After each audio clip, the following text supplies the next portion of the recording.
قرآن مجید میں ہے ان اللہ لا یستحی من الحق،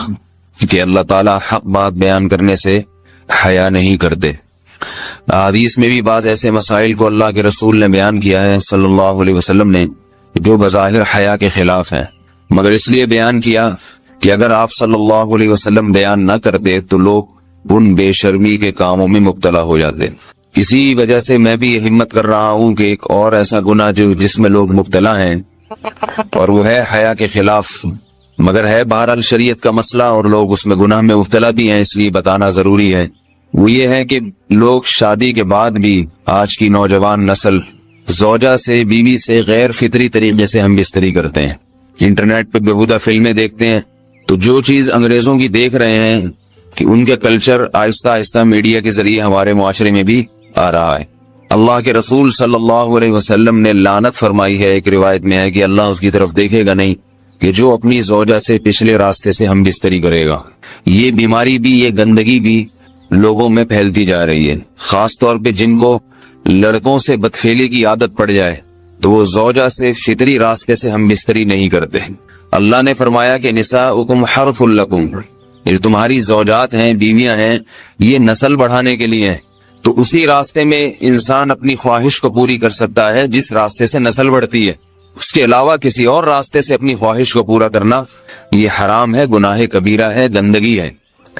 ہمارے پاس کیسز آتے ہیں، ایک پاک دامن لڑکی کی شادی ہوتی ہے، لڑکا بھی بظاہر بڑا نیک، لیکن کیا ہے، لڑکا چونکہ ٹھرکی ہوتا ہے، شہوت کا درندہ ہوتا ہے، تو وہ یہ نہیں دیکھتا کہ میں اپنی بری خواہش مٹانے کے لیے میں اپنی زوجہ کو غیر فطری طریقے پر مجبور کیسے کر سکتا ہوں، تو مجبور کرتا ہے پھر اپنی بیوی۔ اس میں جو عورتیں زیادہ پاک دامن نہیں ہو، نیک نہ ہو، یا ان کو یہ ڈر ہو کہ طلاق ہو گئی تو ہم کہاں جائیں گے، وہ پھر اپنے شوہر کے ساتھ اسی غیر فطری طریقے پر آمادہ ہو جاتی ہیں، اور اس کا عذاب اور اس کا وبال یہ ہوتا ہے کہ کچھ دنوں میں ان کو بھی اسی کی لت پڑ جاتی ہے۔ انسان جب بھی کوئی غیر فطری راستہ اختیار کرتا ہے،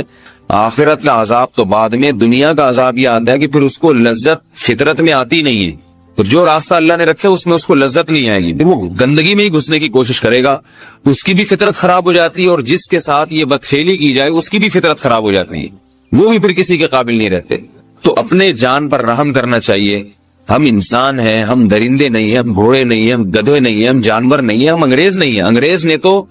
حیا اور شرم کی تمام حدود کو توڑ دیا ہے، وہ تو درندے بن چکے ہیں۔ ہم تو درندے نہیں ہیں، ہم تو حلال کھاتے ہیں، پاک صاف رہنے کی کوشش کرتے ہیں، تو ہم ان کی جو